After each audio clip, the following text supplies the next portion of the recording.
حديث عن معاذة قالت عائشة رضي الله تعالى عنها كنت أغتسل أنا ورسول الله صلى الله عليه وسلم.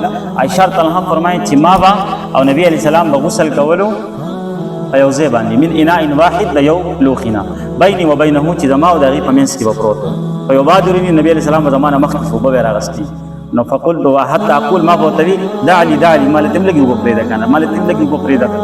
قالت هما جنبان او عائشة رضی الله عنها فرمایي چې دواړه په حالت د جنابت کې. دې حدیث مبارک نه دا مسئله معلومه شوه چې ښځه خاوند دواړه یو ځای غسل کولی شي، دواړه یو ځای غسل کولی شي، دا جایز دي. دې کې څه مسله نشته، قباحت پکې نشته، کراهت پکې نشته. بعضې فقهاو لیکلي دي چې دا خو مسله اسانه ده، دواړه یو ځای غسل ښځه خاوند دواړه یو ځای غسل کولی شي.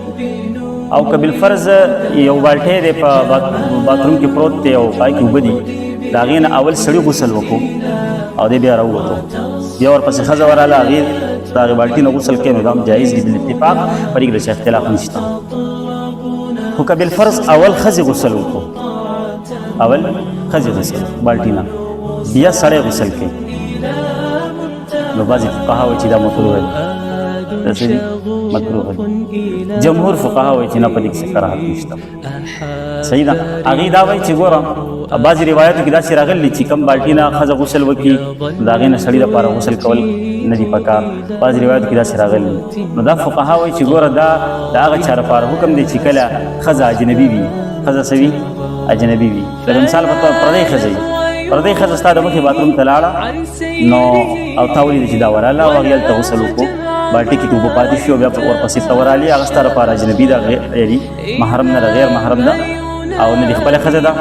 نو هلته کې بیا مسله جوړېږي. مسله دا جوړېږي چې کیدی شي دا ځوان دی او مطلب دا د ځواني په عروج ده او واده یې نه دی کړی غریبو، نو کیدی شي دلته کې د خیالات منتشر شي، خیالات څه شي منتشر شي، دی او بیا هلته ناست دا به سوچ کوي چې به دلته به لاس لګولي، دلته به لاس لګولي، دا اوبه به یې راغستي، داسې چل به یې کړی، داسې چل به یې کړی، نو د ده به خیالات منتشر شي.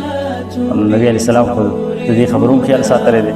یو نوجوان چې دی د هغې خیالات دې طرف ته لاړ نه شي او د ده سوچ پاک کړي او د دغې سدون نه دی لذت حاصل نه کړي. نو په دې وجه باندې د اجنبیه ښځه چې کله ولامبي یو بالټي نه، نو بیا د سړي دپاره هغه هغې بالټي نه لامبل جایز نه دي، مکروه دي. او البته یو خبره پکې یاد ساتئ، فقها فرمایي چې عام طور باندې دا ښځې نه دي دا احتیاط نه کوي لامبولو په وخت کې، کله به لاس په صابون څخه ایسته په بالټي کې وردن نه کړي. صحیح ده که نه؟ کله به دې ویښته ویښته ایسته پرې بالټي کې ولیږي. د دې یو خبرې خیال ډېر لکه احتیاط نه کوي ښځې په دې لامبولو کې، نو کیدای شي په دې وجه باندې نبي علیه الصلاة والسلام فرمایلي. که داسې نه وي او احتیاط کوي نو بیا څه مسله نشته. ښځه خاوند باندې یو ځای هم لامبلی شي او ښځه که اول ولامبي او که خاوند اول ولامبي وروستو دا بل د هغې نه غسل کولی شي.